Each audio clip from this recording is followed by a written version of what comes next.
I came to Mount Gilead with my family back in 2001. In 2002, I was received the baptism of the Holy Spirit with the evidence of speaking in tongues.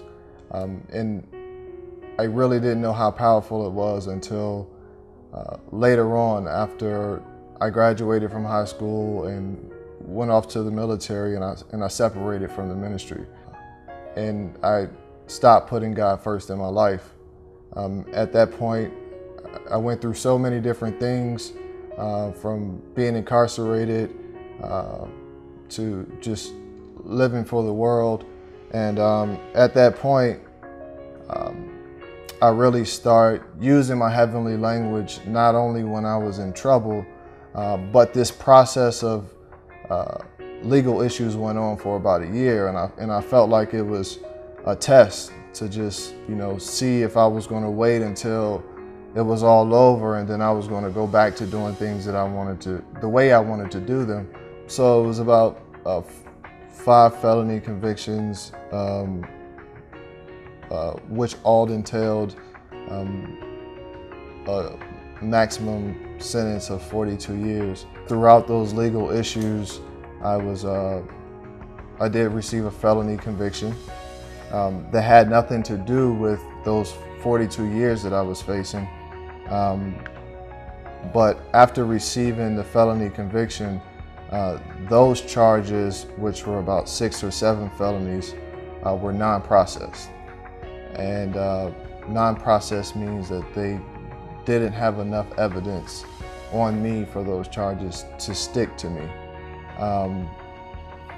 And the courts, the state and the federal courts, both dropped the charges against me.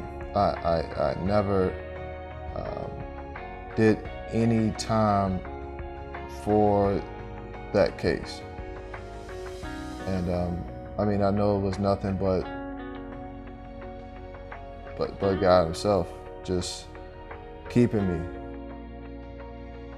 The city of Richmond is doing a hiring process for convicted felons. And I went to interview, and I passed the interview with flying colors. At this point, I was still smoking marijuana, not completely clean of things of the world, but ultimately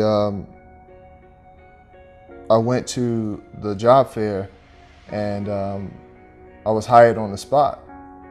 What I didn't know is that I was going to be drug tested on the spot. So I said, man, this is over, I went to the interview and I was high. But I got a call saying that I still got the job. And I never asked any questions.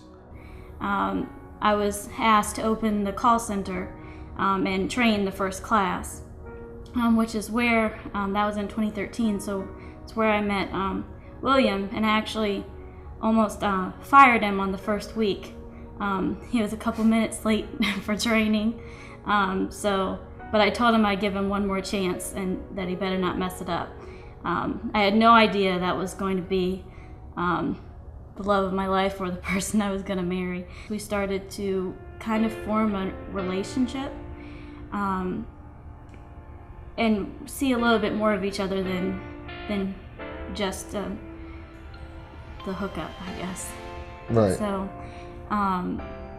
on the way home, driving one day, he told me that he's really looking to change and go back to serving God and putting God first in his life. And he said, if you want to keep talking to me, or if you want to have a relationship with me, you have to accept Jesus right now on the phone with me, or we're going to stop a relationship.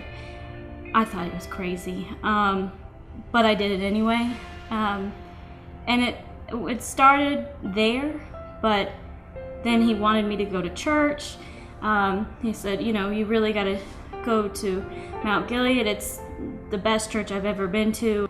But the first Sunday that I agreed to go to church with William, Bishop called out everyone who was an addict, addicted to cocaine, I don't weed, think heroin.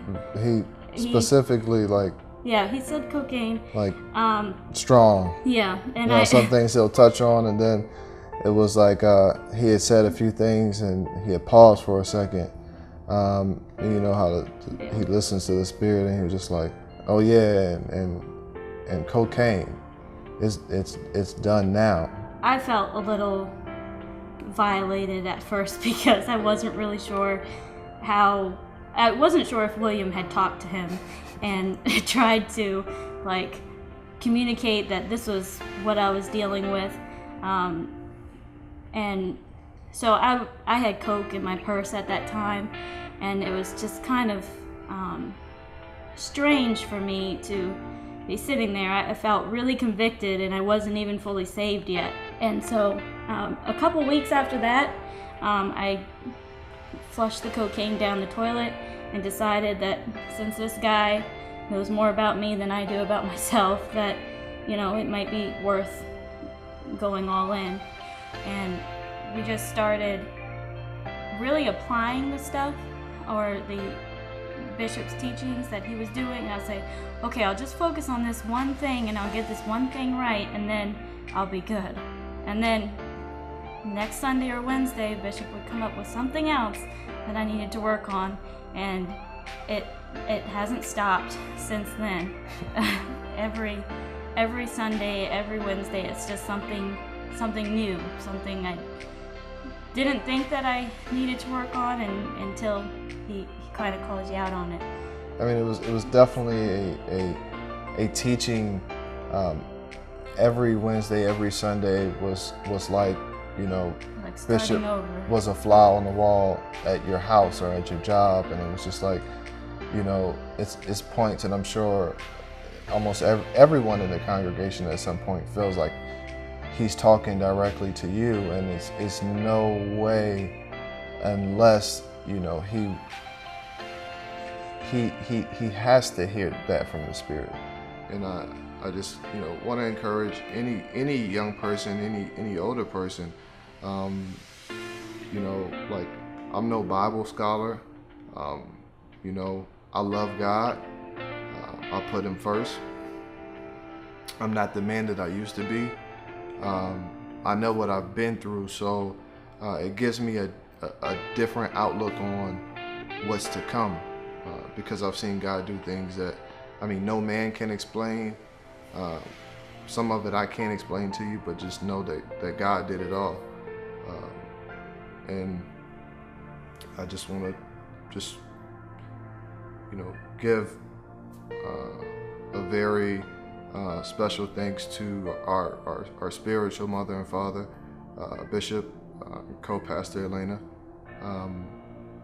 how they've just spoken into our lives, and to the whole Mt.Gilead family. At this time we've been given an opportunity to share about our lives, because some people might not really understand what we've been through and how we've gotten to where we are now.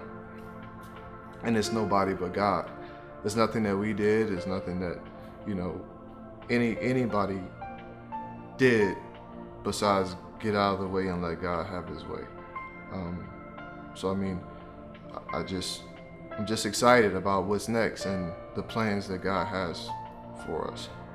And we're grateful for this opportunity to share a little bit about us with you.